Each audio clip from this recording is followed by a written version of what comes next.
chemistry teachers. How are you doing today? I hope you guys are excited for a good school year. I just want to make a short video. I've made updates to our curriculums over the summer. For chemistry and biology, it's actually brand new curriculum since you guys have a new resource. But instead of going through and doing multiple videos that would make a lengthy training, I'm going to make one video that highlights the key details that you need to know. Hopefully you're at least somewhat familiar with what I've had before.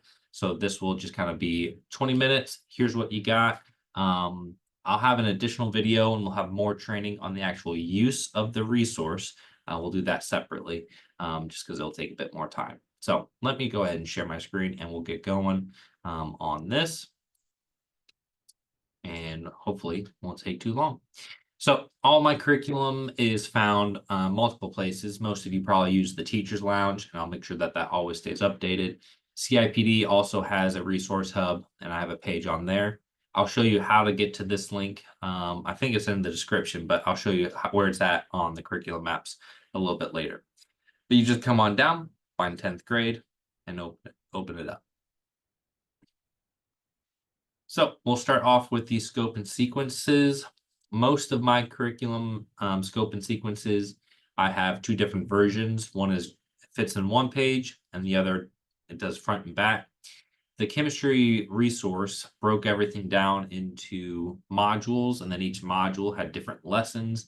And there was just so many of them that it wouldn't fit across one page. And so your default is to go across two different pages, but that should be fine. It's actually easier to read. And then if you print it, it's front and back. So just a side note there, you guys don't have an additional one that all fits in one page. It would just been too many columns squeezed in.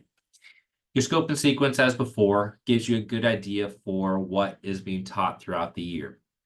So we'll start off with structure and properties of matter, chemical bonding, matter, energy, and equilibrium, which will carry on over here, and then organic and nuclear chemistry. These are the natural concepts from the resource. Slight modifications. I pulled out a few of the modules. As you start going throughout the year, so you'll notice I pulled out module 4. That doesn't mean you can't use anything from module 4. It was just the main thrust of that one wasn't something that we found particularly needed.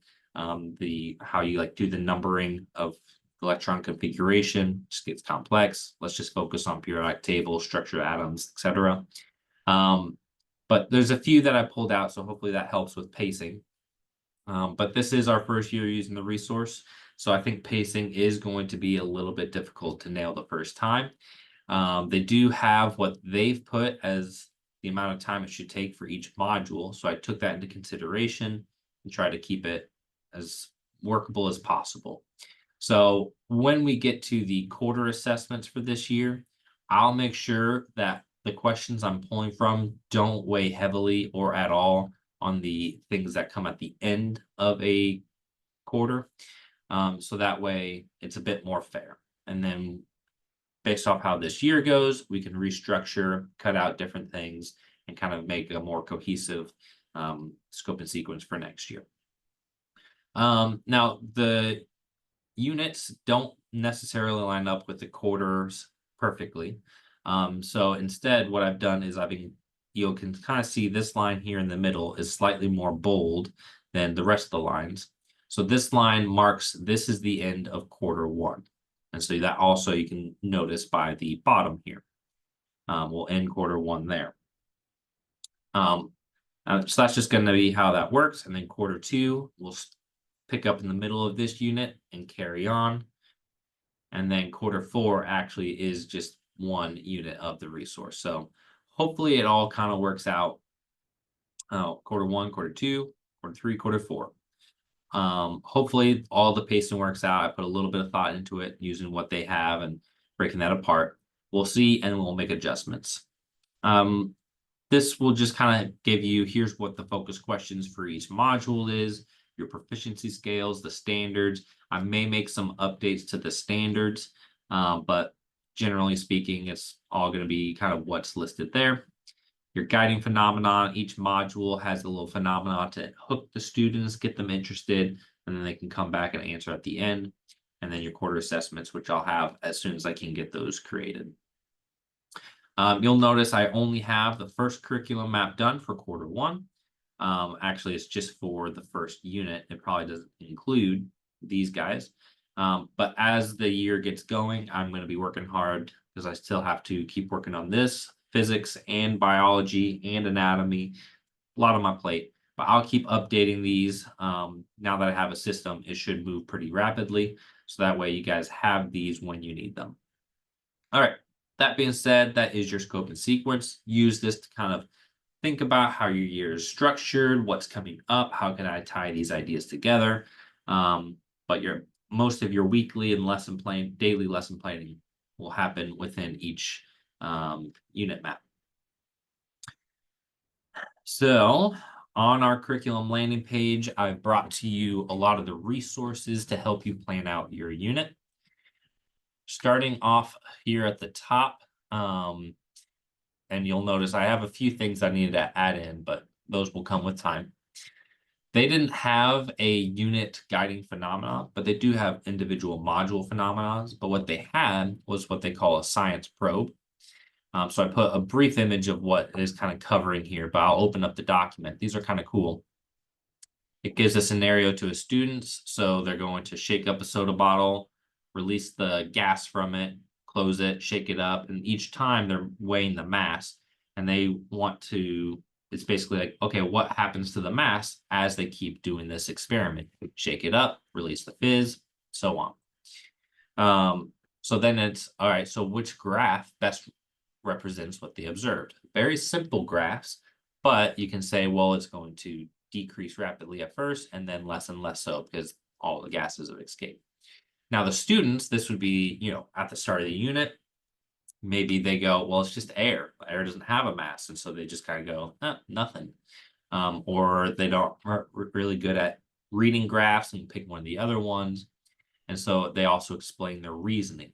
These would be really good, sort of like an intro phenomena, but kind of give this at the start, see what they think, maybe have them do it in pairs, and then come back to this at the end and then see how much better students can not only answer it correctly, but really explain their reasoning. So I think that's kind of a useful resource that they've provided. That's there at the top, and your answer key to those will be there. Anytime that you see this little paper icon, that's your answer key for any of the stuff that's listed below. Each unit will also have a unit project that kind of takes into consideration all of the stuff that the students will be learning. So since they're learning about structures and properties of matter, the first project would be kind of a research project on, there's a lot of different houses that get destroyed by fires or tornadoes or other natural disasters. What are some materials that you could use to make those withstand those? So students start thinking about, well, hey, if you have a bit more metal, the fire won't burn it like it would wood, or you can get a fire-resistant wood. Tornadoes, if it's a bit more structurally sound or no loose parts, it will stand and withstand that better. They can start investigating that. Then they have to come into consideration, well, what's the cost of that as well? You can't just build a whole house out of titanium. That's going to be expensive. So they kind of have a cool resource project for that. I'll go ahead and open that up. And it gives them all their background, their key question, and then what they're going to be doing throughout that project. So that might be something you want to introduce at the start to get them thinking about it. See how you can structure that and have little mile markers. And then in terms of I think this is a rubric, a guide for you, like how do you present this to your students, the engineering process, all that stuff. So that one's for you. To help tie these ideas together, I've created unit project posters. The idea being, if you introduce, hey, this is the project that we're going to do by the end of this unit, but then as you start teaching, students will forget what that was. But if you have this poster posted right at the front of the door, then as they continue learning, they go, that's right, we're trying to learn about different properties of matter so we can answer what would be a good material for a house to withstand a tornado or a fire, etc. I believe they get to pick what natural disaster. And it also kind of gives them their flow of learning that they'll be going through. I've started to create these posters via Canva. So now I can probably also include a link to the Canva design, and you guys can make edits if you want to do something a little bit different with that. I have all your district links right here, that CIPD hub with all my curriculum resources. Click the logo, that'll take you there. Our new resource, McGraw-Hill, you can access through there. I would recommend bookmarking it once you got that up and running. Canvas, and also we have study.com this year for our high schools. I haven't had the time yet to fully dive into that and see how it fits into our curriculum. But that will be available, and I'll start to implement that into our resource, our curriculums, once I am able to. And then just looking at your unit outline, like what's going on this unit, I've designed this here. So that way, this is more for you. How do you open up your unit? You've got your phenomenon. They do have a phenomenon. I just think I didn't necessarily like this unit one.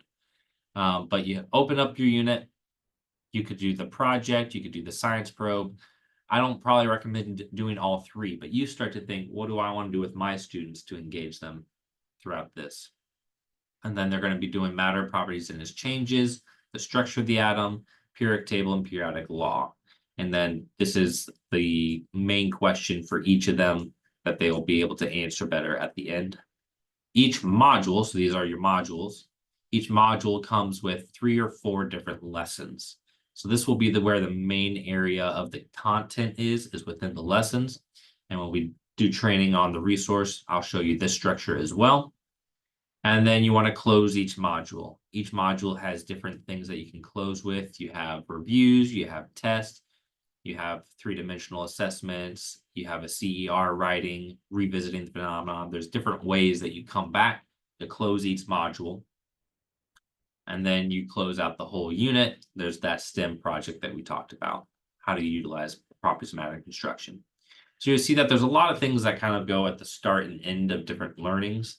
You probably won't be able to incorporate all of them and keep pace. So it's, do I want to do more of the module close and not worry about the unit close, or less of these, more of this? Start to look into them and see what's something that you want to integrate into your classroom. Right now, I've just provided, here's what they have available, and I'm interested to see what you guys utilize and what you guys find most useful. And then we can tailor things next year to highlight those more. So that's your unit planning page. Got a lot of resources for you guys. Once I have the quarter assessments written, I'll have those there for you as well. And I'll work on getting some teacher background knowledge. If chemistry is not your strong suit, you'll find those useful as well. Okay, so moving on down into our actual suggested pacing guides. These are broken up by modules, and each module has individual lessons. So the way that that works is you have a unit. Each unit has multiple modules. Each module has multiple lessons. That's your structuring language there. Each module has a guided note sheet that goes with it, or that they call as a science notebook. I put that linked into the top here. And again, there's your answer key for what students should be filling in. Once you actually get to the online resource, you can find this either, so this would be the entire module, but they also have them broken down by lessons as well. So if you don't want the full one, notice how long this is, you could just do them by individual lessons, and then you'll have shorter documents.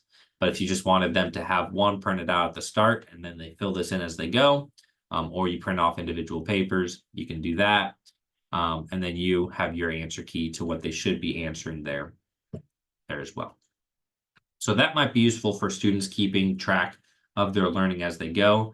And that helps when they go to do like a CER response at the end. They can use their information from those or to study. I've got your student learning objectives listed out here. These are useful for your lesson planning and adding to your board for what students will be doing. One thing I've updated is I've now numbered these and they correspond. So that way, you know, hey, objectives 1 through 3, that's what you're learning about in this lesson. So now you can just focus on those 3 while you're using that. And that helps you with your lesson planning. You don't have to look at all 10. I'm just focused on those 3. Feel free to modify those if you make adjustments or you want to change the language, but that should help you get a jump start. It has what the guiding phenomena for this module is. Sometimes they have multiple. Here's your standards. It doesn't have it here, but let me scroll down to another standard. They have in their resource, and if you're interested in standards, I can show you this, where some standards are addressed in a module, but then some modules are like all right, this module fully encapsulates this standard and really nails it. I forget what the language they use, but I put those in bold as like this standard is being fully addressed within this module. So that's why I bolded those for you. Okay, now you're down to the actual content. I'll kind of talk about the stuff from the resource a little bit. It'll make more sense once we actually get the training for the resource. And then you know where all that stuff is located and what it actually looks like. I've started adding in these last year. These are videos that tie into the topics that are being learned about that week. So I pulled these from either reputable channels or videos with high amounts of views. So hopefully there's nothing weird in them. But this will save you time from having to go and find additional resources. These can be useful if you're not familiar with the topic for you to learn. You could, if you assign students homework on Canvas, you could post one of these videos so students had something as a resource if they were confused. You could play short snippets of them so they can visualize something. You could use an Edpuzzle or something like it. So as you watch the video, it pauses and asks questions. You can build that into your lesson. I think Pear Deck does something similar as well. All sorts of things you can do. Some of them are short. You could just play the whole thing. Whatever it is that you want to do, but those videos are available and easy to find now. You don't have to go searching.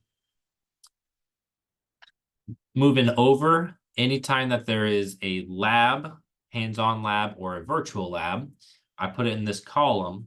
It'll also be embedded within the content, but this helps you kind of look ahead to see what's coming up. So that way you can prepare. Any lab that has the little icon that looks like a test tube, that is one that will require physical materials. And then any lab that has the computer, that's a virtual lab. What I've done that's useful, their lab sheets, I'm thinking of the other resource. If you click on this, it'll open up the Word doc version of the lab, which is nice. So you can make some edits to them if you need to, but your materials are going to be listed right there at the top, and that's for the students, and you can make edits. If you click on the actual test tube icon or sometimes the computer icon, it'll give you the teacher edition. So that way it gives you more instructions on how to prepare and orchestrate the lab. So both of those resources are available for you. Make sure that you see those. I've also integrated, as you can see, your PhET labs and your Gizmo labs. You don't have to go looking for them on their websites. I've directly tied them into where they kind of fall within the learning path. So that way it's just like, oh, here's a Gizmo on phase changes. I'd like to use that. I can just click here. Boom, that takes you right to the page for the Gizmo. If you're new to Gizmo, I have training videos on that, and we'll have time this year for you to learn a bit more about that. But those are a great resource for students learning with a digital visual, as well as they have a guided worksheet that goes along with them. So those are directly embedded. You'll find sometimes there's a lot of labs listed. I'm not suggesting that we sit here and do all the labs. It's just sometimes, like it gets here, they offer options of labs. Some of them are quick labs, some of them are a bit more hands-on. But I just provide for you, here's what they've provided, as well as any gizmos or PhET. And then you have the ability to come through and decide what is it that I actually want to use in my lesson? What fits my style? What do I have the resources for? So don't think that I'm saying better do all of these labs, because that's pretty unrealistic, but you have options at your disposal for things that you could do that tie into the student learning. And then as we go on using this resource, we'll probably find out that some of these labs aren't great. You guys can let me know that and we can just get rid of it.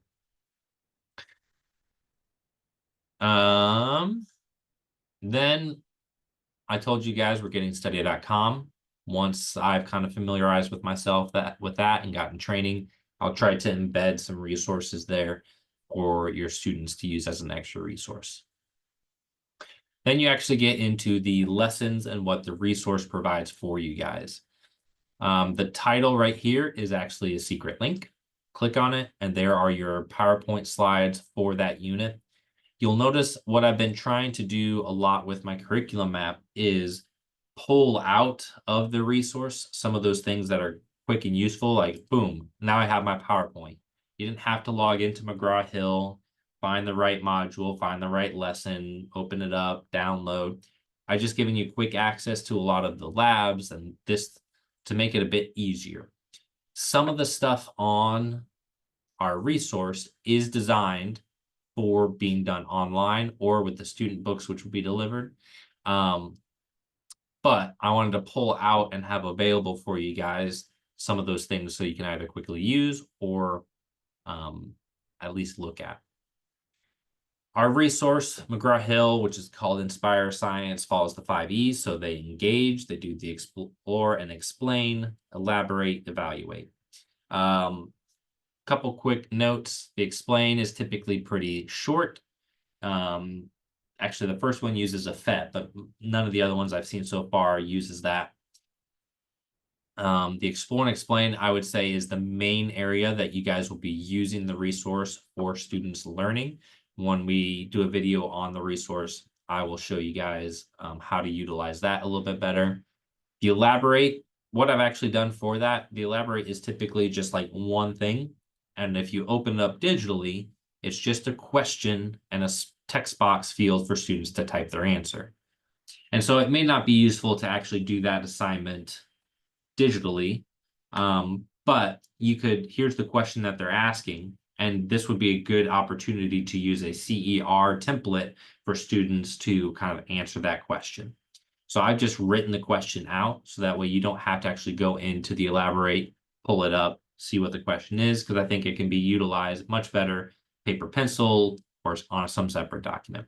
So hopefully that makes that process a little bit simpler. And then when you get to the evaluate, they have different things available for the students to practice. And then they have flashcards. I wasn't overly amazed by the flashcards. I've listed them there as a resource, but